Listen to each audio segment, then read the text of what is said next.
Okay, here in the finals, and I forgot to start recording right away, so you'll see I have mulled down to 6 cards, and keeping an unexciting hand, but kind of have to.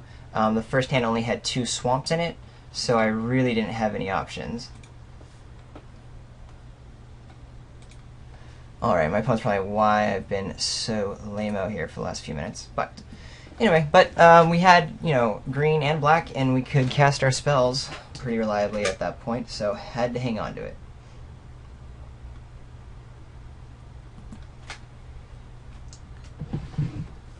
Ooh, Deathrite Shaman. That's a pretty bueno card.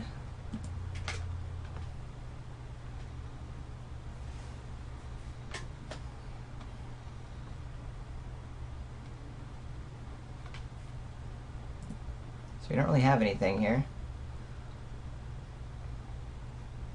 See if my opponent adds more pressure to the board. Ooh, yeah, that's gonna punish me for having such late plays. But you gotta do what you gotta do.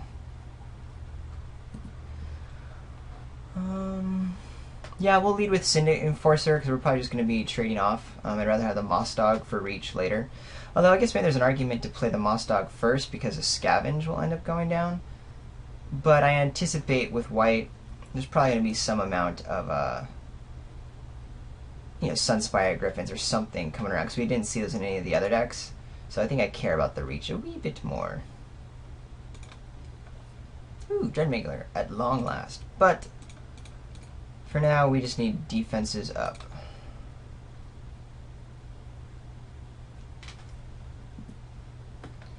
I'm sure my opponent's happy to see my first play at turn 4, just a Syndicate Enforcer. But again, we'll snap block here. Then we'll probably play Gorgon out next and then start getting some of our more beefy dudes online. Keep the advantage going? Yeah, go for it. Combat Trick, that's going to happen. I'm okay with it. Luckily we have enough cards here to make that okay. Alright, Common Bond, not the one I'm really excited to see, because now my opponent has a 5/5, but we do have our follow-up Crossed to Gorgon. That will at least help get rid of that. My opponent's gonna what? Deathrite Shaman here? No, it's gonna gain 2 life. Interesting. Guess that's right. My opponent doesn't know if I'm playing anything that matters with creatures, but with Scavenge and stuff, that can be an issue, and Deathrite's going to be really good against my Scavenge ability guys. Because of that, I might actually hang on to my Scavenge dudes. Probably not. I still want them played out, And I think my opponent's going to have a hard time dealing with the Necropolis Regent right now. My opponent only has 2 cards left in hand, so why don't we just do it on turn?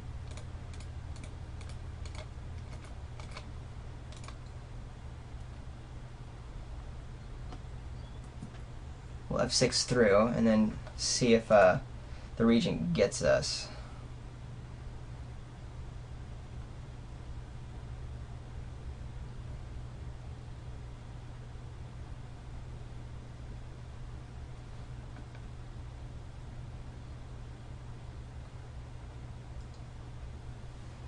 Looks like Deathrite's just being used for green. There's probably not going to be loss of life. That's something I didn't realize. I always assume all abilities are active on these hybrid cards, but actually my opponent didn't have the mana to remove the Common Bond. The only thing my opponent can do is gain life, but that's good value. Okay. So my opponent's bashing in. I'm sure there's a trick here, otherwise that wouldn't happen. Unfortunately, I don't think I can take 9 damage, because I don't think I can eat the Deathrite Shaman. So I think I just have to kill the Centaur Healer here. Or at least, block that much damage. Whatever trick comes down is going to come down. I'm going to take 6 anyway, go to 9.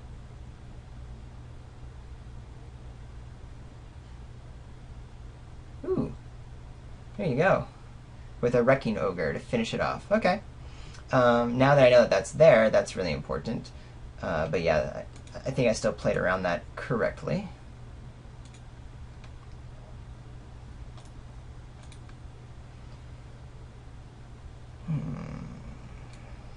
My opponent had really perfect mana, but again, I don't think Death Spell's going to do a lot, especially if my opponent has an aggressive start. It had a pretty nice, strong, powerful 3-drops.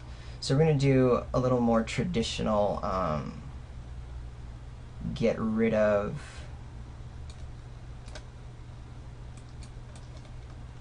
this high 6-drop, bring back in my flyer. I think the flyer will do well, and also will help really great on defense, and then go from there.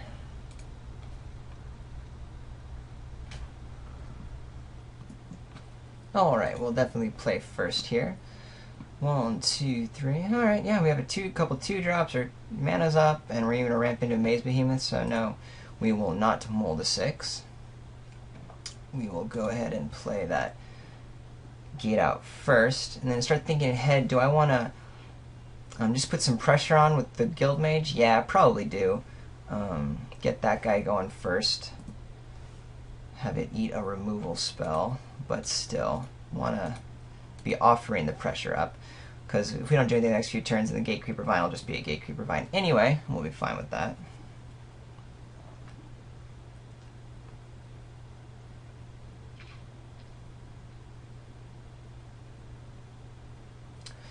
Opponent just playing 2 planes.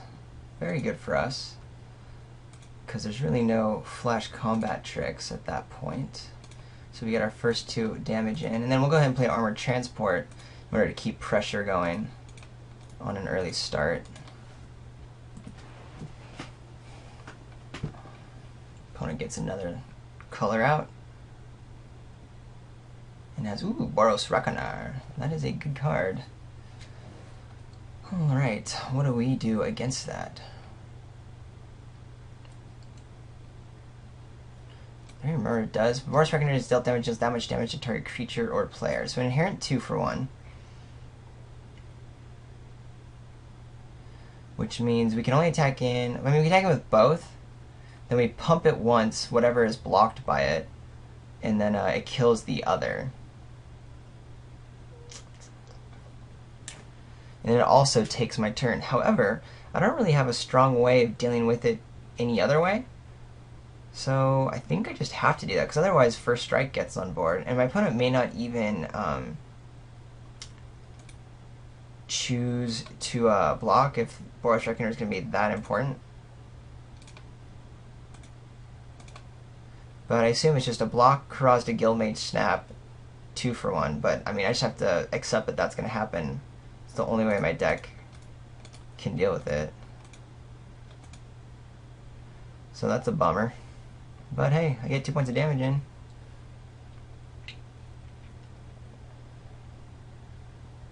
That really sets my opponent up pretty well to be able to stabilize and have a whole bunch of pressure. Maze Behemoth will be good once I get there.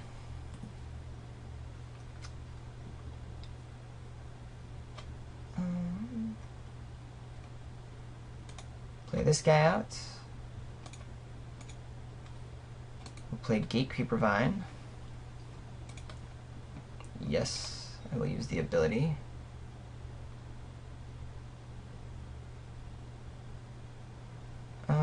I guess we don't really need the next skill gate. I don't want to be drawing either, but at least if I do want to play a card next turn, that's fine. Play our Clue Stone. Have 6.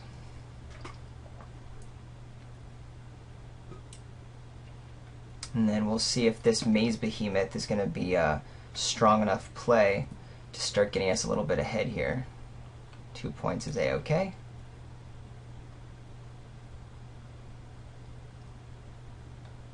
Hazardous Snare Squad. And another land. That happens.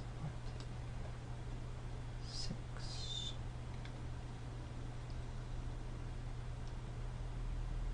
I don't think there's any real discard I need to worry about. Play our Maze Behemoth.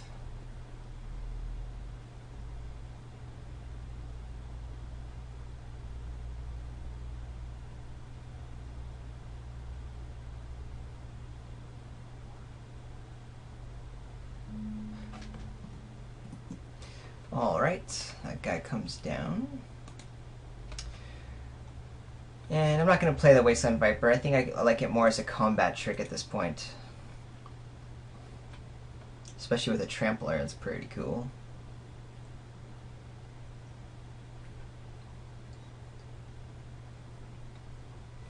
Dang. My opponent got them all.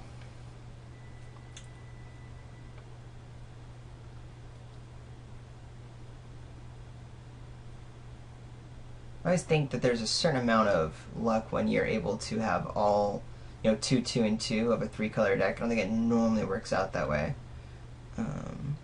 Not too sure. I wonder what the odds are for that, if it's built, if the deck is built properly, how that actually works.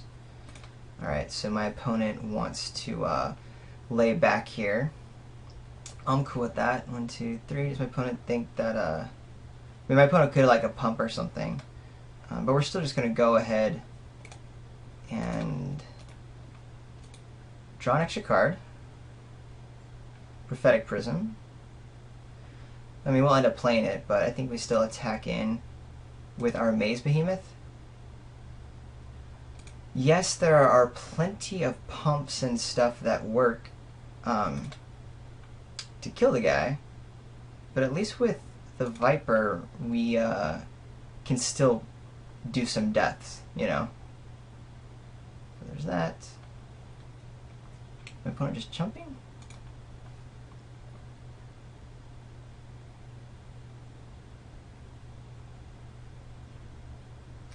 So there's a Common Bond. Gonna make it a 4/4 with first strike, and then I'll just go ahead and do my Wasteland Viper onto that guy. Maybe I should have waited for the first strike pump, because now my opponent doesn't have to use that mana. Yep. And take 5. I am a-okay with that. We're going to play a land so that we can play Prophetic Prism as well as Basilica Screecher. And we pass the turn.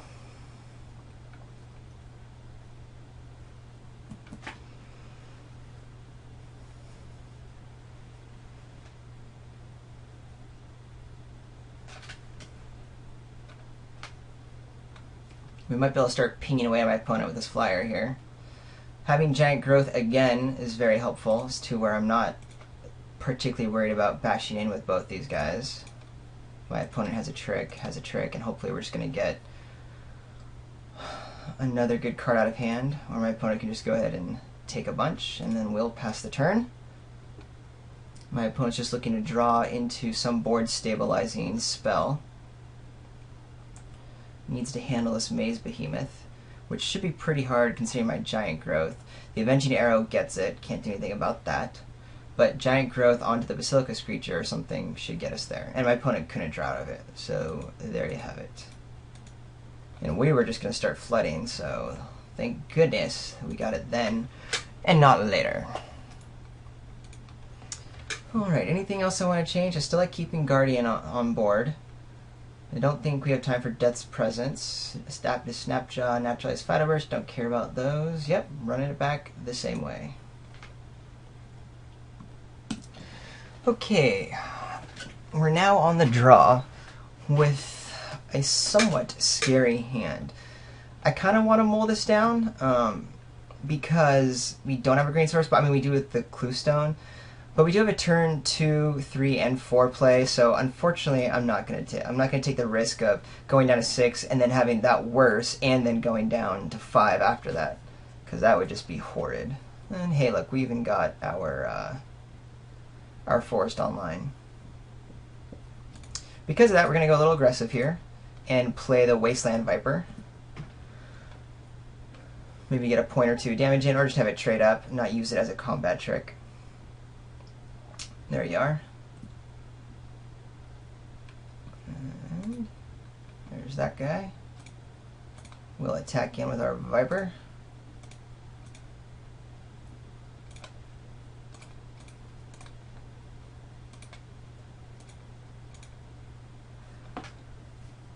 And then try to just start beating in. With Concordia Pegasus out, there's definitely an argument to have not used the Unleash. I mean, now with the Centaur Healer, definitely not interested, but I want to be attacking in as much as I can, and unfortunately, I thought that was going to be the best move. Maybe have like a 2 toughness guy, make it a little bit more challenging for my opponent here. We're still going to do 1 damage. Question is, on the follow-up, do I play Golgari Cluestone so I can be ramping a little bit more, or just play the Prophetic Prism to draw another card? We don't need to ramp yet, and we actually have 3, 4, 5. Since we have pretty much all of our mana, I'm going to actually play the Prophetic Prism in order to get more cards online. We'll start there. See if my opponent wants to trade. I assume not. Good move. And then we'll go ahead and play our Prism, since we have our next 4-drop.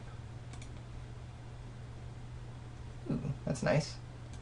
Now I kind of wish I had the Golgari Cluestone down, but we wouldn't have had that knowledge beforehand. And now the race is kind of on. My opponent can do a lot more damage than I can.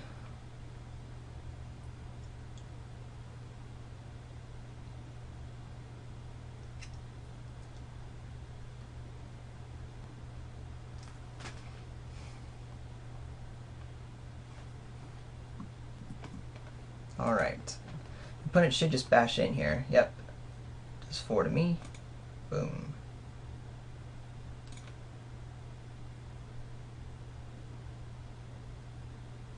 Ooh, and a Selesnya Sentry? Dang.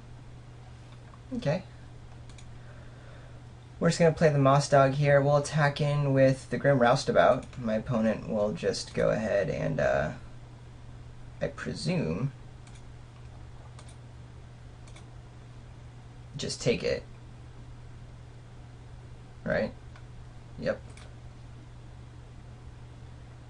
And then having the Moss Dog out should be pretty good, because we can at least trade with something and then scavenge up later. That'll be nice.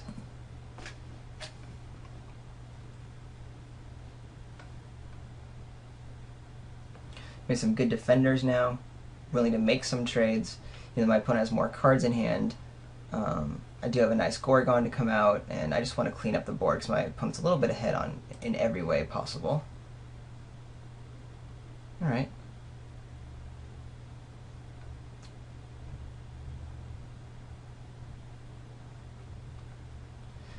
What does Common Bond do to me here? No matter what, I gotta kill 1 dude.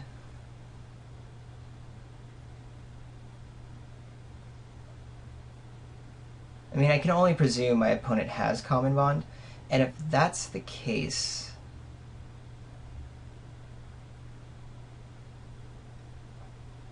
I mean, it's going to get me no matter what. Like, I need to kill something. What do I care more about? I think...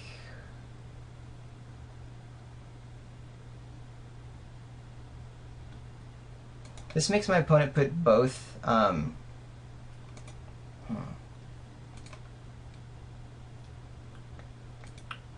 think we just go there and we keep the Thrashing Moss Dog for later? Is that correct? No, we just have to go for the trades. We have to. We need to make my opponent use out all the spells. That means we're going to get Common Bonded both on the Selesnya Sentry. That's pretty much all we can do here. Unless my opponent is bluffing it.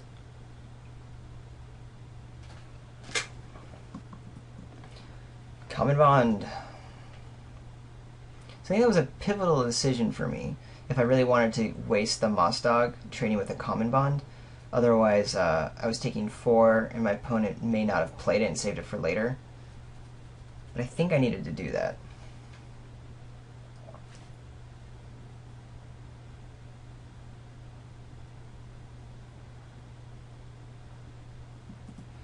Oh, interesting. So my opponent just wants to move all in on the flyer, make those trades, and then have the race in his or her favor. I see, I see. Because then I am on a 4-turn clock. I see. Okay.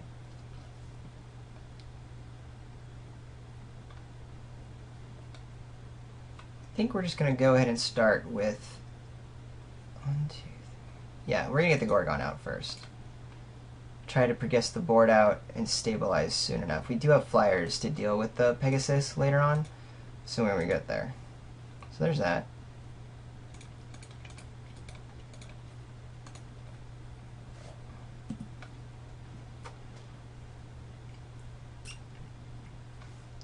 Opponent's still stuck without red mana.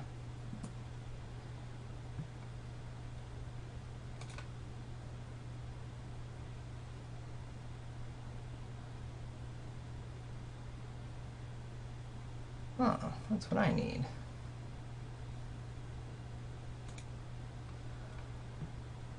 So,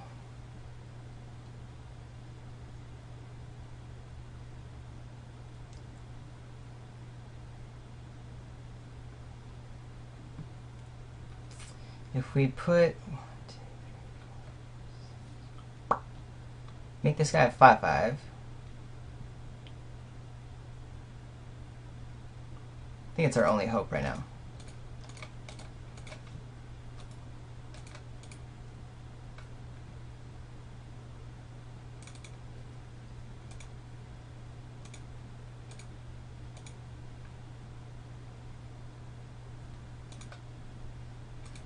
Sorry, we want to keep the Gorgon back for defense, of course.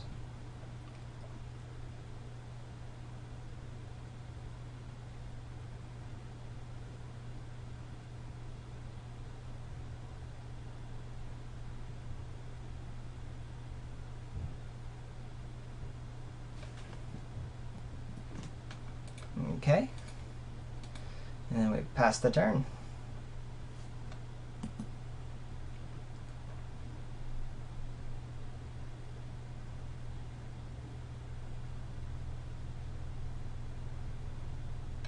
Definitely scared of this mountain coming through, because now my opponent presumably is open up to more spells.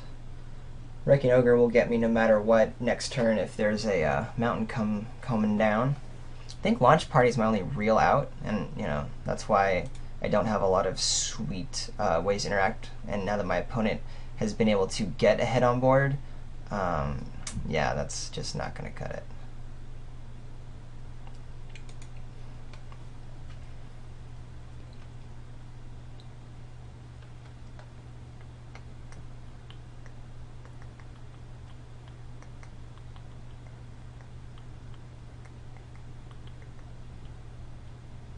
Alright, let's bash in. We don't have enough mana to really play the Cluestone, cycle it, and get anything relevant at the moment. Yeah, my opponent should just hang on. That's fine. But we will go ahead and grab it. See if we can't grab something relevant.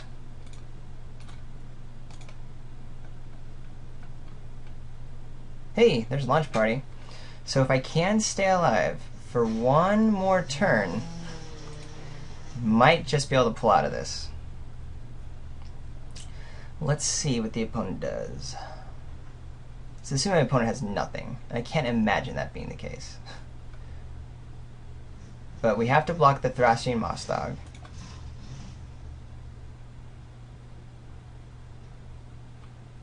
Any Blood Rush or anything gets us, but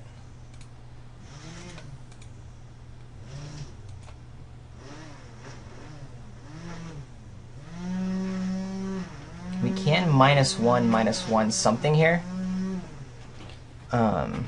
in order to get one extra point of life.